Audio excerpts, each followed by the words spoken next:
All right, Shalom, which means peace unto you. All praise to Yahweh, Ba'ashem Yahushua, which is the name of the Father, the Son. Double honors my apostles and elders of Great Millstone who've ruled well and continue to teach and preach to this day. And peace and salutations to you, sincere Akim. That's the brotherhood out there preaching, risking your lives across the four corners of earth, and any of you Aqua, which is sisters who may be listening as well and following along. Yeah, real quick, this article jumped out at me because you had basically, man, they had a ribbon cutting because these Edomites, they invested millions of dollars to redo the arch. You know, here in St. Louis, if you're not aware, we got the arch, you know, which is the tallest monument. It's an arch. Needs no explanation. You know, 666 feet. You know, if you count the portion that's underground as well. So they just lost the Rams a while ago. St. Louis had a basketball team. They didn't want to pay a lot of black men, you know, to play basketball. That moved away. Now the football team is gone too. And so now they got, you know, the last Hoosier sport, baseball and hockey. The two Hoosier sports, you know, they don't have to pay niggas too much money. They got what they want pretty much. And this came out with these Edomites down here cutting the ribbon or whatever, you know, doing a little ceremony for completing a damn, I think they spent like $50 million or something. I don't know the exact amount, but they spent a lot of millions. But you had a lot of backlash because the Negroes here got mad because they said they went on Twitter, started hashtagging Arch So White. You know, people started putting that hashtag up.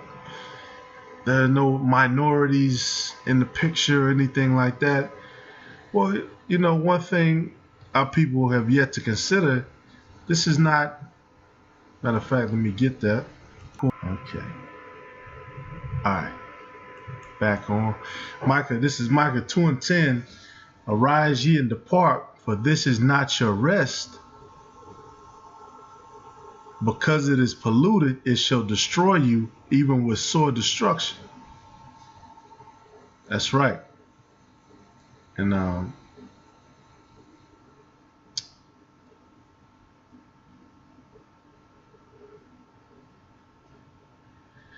hey man, this is not our rest. That's one thing we have to remember, because you know, a lot of men, a lot of brothers in the brotherhood, they might be appointed to high positions.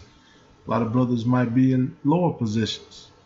And then, you know, you have certain people who are friends of brothers in the truth, friends of the prophets, men of the Lord, who are, you know, maybe in other position. They may be in an office position. They may be in whatever position they are in life. But you had that in the ancient world too, and I'm gonna get to that in a second. But going back to this, yeah, this is I don't see what Jake is mad about. Well, do we say Jake? Jake is short for Jacob, the sons of Jacob. This is an accurate depiction for how St. Louis has always been, and how they want St. Louis to always be. They want it to look like this. If they wanted it to change, they would have changed it.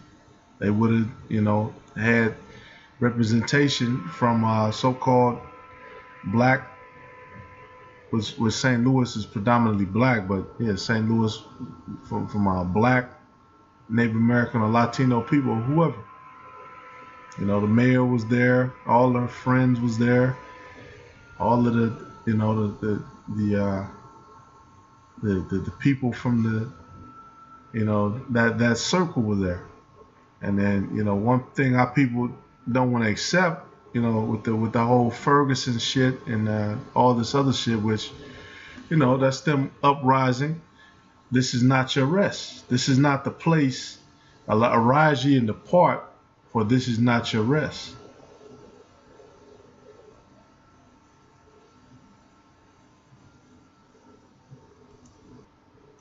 This is a place, this is the land, like it tells you, Deuteronomy 28. It said, I will send ye into Egypt with ships again. This is Egypt. This is that place, and that arch is part of the representation of Egypt. You know, that's the kind of structure, once again, you would see in Egypt. Arches, pyramids, and then you have some Roman architecture mixing that too, of course. You got the pillars on all the different government buildings or court buildings. Because once again, this is Rome, this is Egypt, this is all these wicked places coming back into one place. To one fucking melting pot of wickedness. Now you said people began criticizing the photos' lack of racial diversity. But I mean, why are you getting mad? Not one black official. This is Bruce Franks, the representative? Yeah, state rep, Bruce Franks. Not one black official. Yeah, they didn't want you black officials. Because they only use, and this is what our people who are in positions of power, they still have not learned and understand this. You know, they campaign, they do all this stuff, which really for the most part, it's about the money. But these Edomites, they're not interested in you. They only make you or let you be a rep or let you be in charge of something because the community you represent, you know, they wouldn't vote for an Edomite. Of course, they gotta put somebody who looks like them in position. But once they get you in position, that's it. You know, you don't have any real power, any real sway, any real say over anything. You're just in that position so they can fill that seat with somebody who looks like those people. And then just like those people, you're gonna be secondary to what their primary agenda is. And, you know, even in the ancient world, like you have the Lord was crucified, right? And you had Joseph of Arimathea, an honorable counselor, which also waited for the kingdom of the Most High, came and went in boldly unto Pilate and craved the body of Yahushua. And Pilate marveled if he were dead, calling up unto him the centurion. He asked him whether he had been any while dead. And when he knew of the centurion, he gave the body to Joseph. Right. So Joseph, you know, he was with the men of the Lord. He was a counselor. He was an honorable counselor, which I looked up counselor. That word there is bullets. Hold on. Strong's G 1010. Bulutes. Right. A counselor. So, and then the counselors, the cities of ancient Greek, Boule in Greek. The Boule was a council of over 500 citizens appointed to run daily affairs of the city. So this is the same word as this word, Boulates, an advisor, a counselor, right? So there were 500 citizens set up to run the daily affairs. And in this society, you know, the black community, we call them the Boule, you know, the so-called self-proclaimed upper echelon of black people who, you know, who think that they've made it in this society, but you're still, once again, they don't put your face on anything. But he would be considered, really, Joseph would be considered a Boule member or whatever, because he was it was different then, but he was an honorable counselor. But, you know, he used his position of power. He went in, it said, like he said, boldly unto Pilate and craved the body of Yahushua. So he used his position not as a coon, not to destroy his own people, but to do this act, to do what needed to be done. He got the body of Yahushua from Pilate, and then, you know, that was that, because he was on a high position. Hey, so, you know, no matter what position you're coming from, you can still serve the Lord. You can still serve. Um, that goes for any state representatives and anybody in any position. You can still serve the Lord by contributing to the ministry. Yep. And just to verify that, it says this is Matthew 25:14. For the kingdom of heaven is as a man traveling into a far country, who called his own servants and delivered unto them his goods. And unto one he gave 5 talents, to another 2, and to another 1, to every man according to his several ability, and straightway took his journey. And there you go. You have certain people with certain talents. Some brothers have more talent. Some brothers have less talent.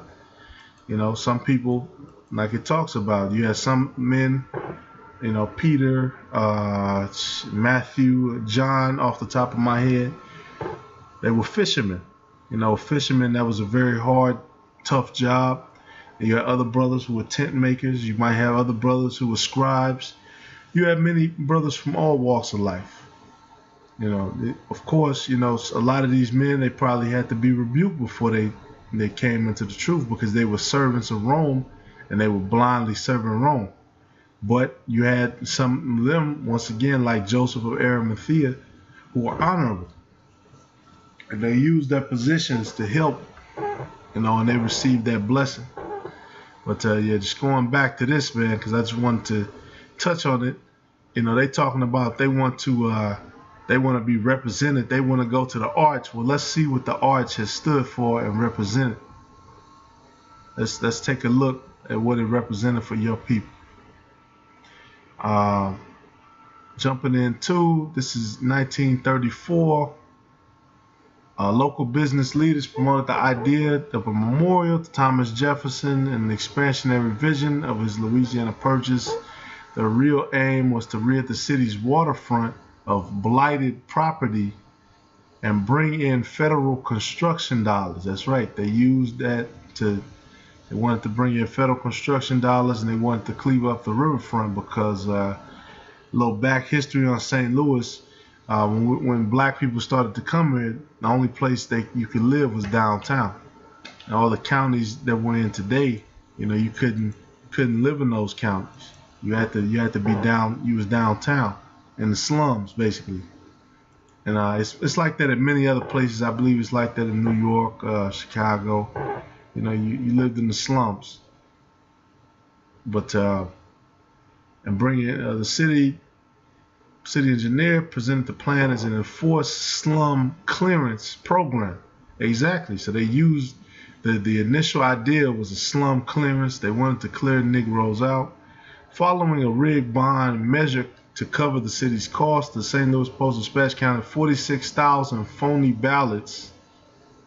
So that Esau lied to get his agenda done, more than enough to tilt the outcome, and denounced the project as election thievery. 40 square blocks of riverside property were bulldozed, including 290 businesses, mainly small factories and historic cast iron buildings, employing some 5,000 workers. So there you go. And then they didn't have the money, but then President Harry Truman, a Missourian, another redneck in office, right, let the money flow. Still, the site lay in empty squalor for a decade. Then came President Dwight Eisenhower's interstate system of highways. Right. So then, you know, they started to build highways through the nation, and then they started to figure out, well, look, we want something on the front. We want to give people a reason to come here, tourist attractions and all of that. And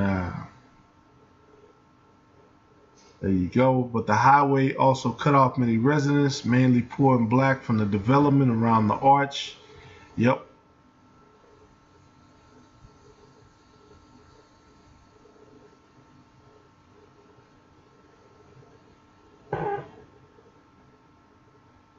Yeah, the highway cut off many residents, mainly poor and black, from the development around the arch, aggravating racial tensions still fresh from when construction unions barred African Americans from working on the site. So even on the site to build the damn arch, they still barred us. They still had their union set up. They didn't allow you to do that either. The displacement came to epitomize 20th century urban renewal, right? Which is right, another code for getting niggas out the way. A euphemism James Baldwin equipped for Negro removal. In 1940, St. Louis was America's 8th largest city and aspiring New York of the Midwest. Yeah, we see how that turned out. Today, its population rank has fallen to 60th and has become the nation's 5th poorest city. That's right. And that's why they invested so much money into redoing it and all that stuff, which it still looks like shit, but they invested money into redoing it and taking away the highway exits and all that, clearing all that up, so Edomites can walk out on the grass and look at the damn arch.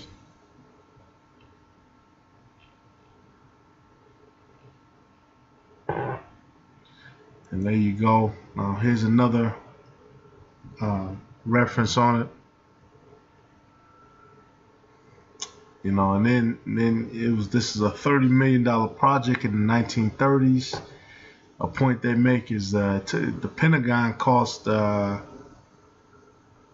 it's about the same cost as they built the Pentagon. They made the arch.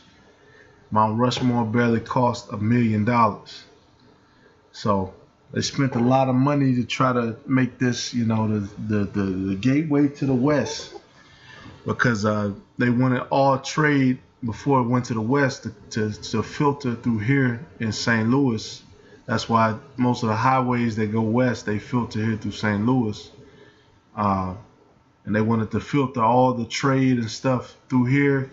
And then, you know, once you go out west past Kansas City, you in the Wild West pretty much. You in the Great Plains.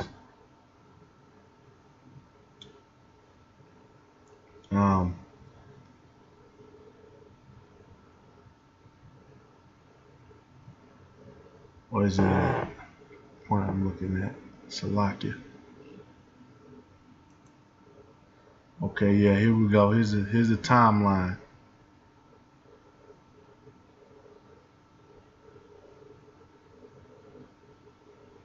Yep, it's just to reenact again, you know, for our people who are obsessed with trying to be, you know, so-called, you know, upper echelon, brushing shoulders with the white man. Look, man, this man has never liked you. He's never fucked with you. You know, he's systematically tried to destroy you and your families. He's still doing it. And this is just a representation, once again, for what they believe in. That's all. If they wanted you at the event, they would have invited you at the event. And these are a lot of these people complaining, like I read earlier, state reps and all these different high positions, but once again, you're still a Negro. 1820, the Missouri Compromise allowed slavery in Missouri, right? Missouri enters the Union as a slave state, but eventually supplies 3 times as many troops to the North. Dredge's case is for freedom is dismissed. Yeah, we know about that. Then the Missouri Compromise is declared unconstitutional. Yep. Foreshadowing the Civil War. Skipping down, a committee of whites called for legal segregation of Negroes in St. Louis, which this is just 1913. This is just 100 years ago. The legal segregation initiative passes. Racial segregation ordinances are ruled illegal. The city resorts to racial covenants. So even though it's illegal, they still practice it anyway, right? All the good Catholics, they made sure they were, you know, they didn't have any Negroes or niggas coming in their turf, because that's, once again, that's something that they believe in. It's embedded in them. This is part of their spirit. Just like it says, man, 1 Corinthians 4:11, even unto this present hour we both hunger and thirst, and are naked and are buffeted and have no certain dwelling place. Yeah, we have no certain dwelling place. You know, our people are hungry and thirsty. We're looking for nurturing. We're naked. meaning we're not actually naked, but just like Adam and Eve, we don't have our covering on us. We don't have our spirituality. We don't have the law, statutes, commandments of the Bible. We don't have anything to cover us, and are buffeted and have no certain dwelling place. Yeah, even these people who live there, they didn't care. They got them out of there. They said, look, we're building the arch. And then they got the rest of the people out of there too. Slowly they tried to flood them into housing projects or even other places. And labor, working with our hands, being reviled, we bless.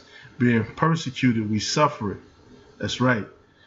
This is for the men of the Lord. Being defamed, we entreat.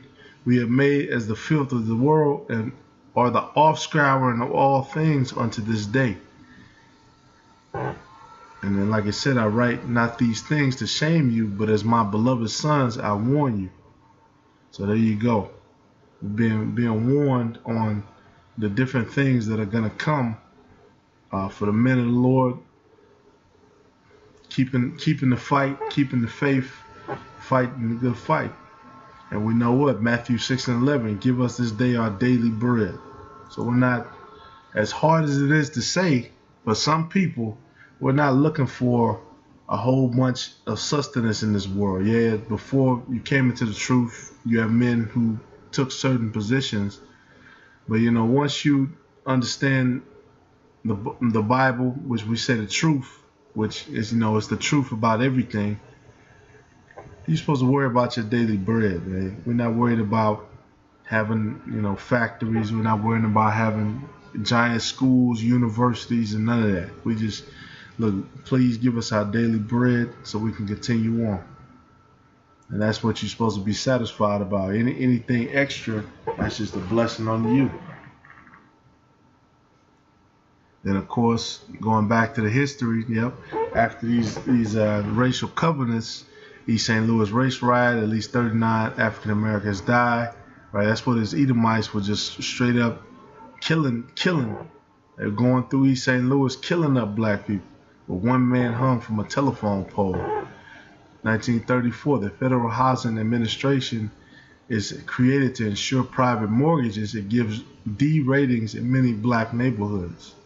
Yep, you had something called redlining. You had all kinds of federal things dealing with property and all that stuff. And basically when it came to the black neighborhood, that was persona non grata. Those people were, and like I said, it gives D ratings. The St. Louis case ends racial covenants nationwide, which they're still out there. They just all fled to the county. And then this is going to the 50s. I've actually heard this story myself. Black children are permitted to swim in Fairgrounds Park. Whites surround the pool fence, and a riot breaks out. Yeah, because if you're from the area, you kind of understand that was a place where they were initially set up and they wouldn't allow us to go to. Just like now, they're calling the police whenever they see us go to the pool or something like that to cool off. But once again, that's something that they've always done.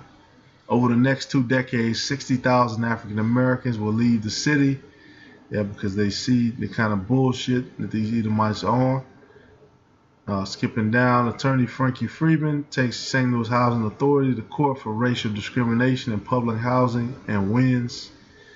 And Frankie Freeman is another Boule member, unfortunately, but they use these people to get certain agendas done. They got that done.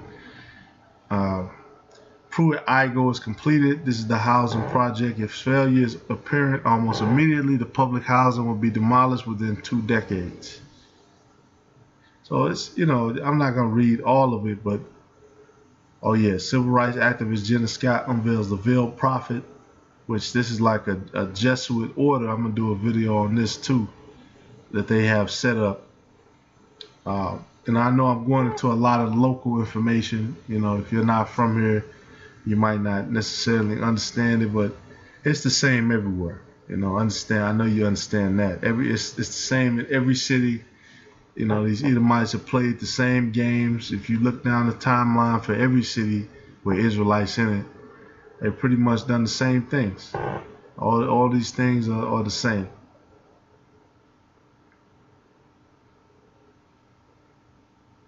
So, hey, with that being said, man, all praise to Yahweh Bashem Yahushai. Again, I'ma say it.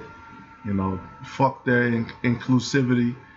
We're supposed to be going back to our power, so he brings this place down. That's what your goal should be. Our people always talk about God, and I need to go to church, and I need to get in touch with the Most High. Well, hey, part of that is what? Coming back to the truth, coming back to the law, statutes, commandments of the Bible that you're supposed to continue to follow. Going back to our power, calling on his name and waiting on him to make moves for us. Hey, with that being said, all praise to Yahweh Bashem Yahushai. I hope this video was edifying. Shalom.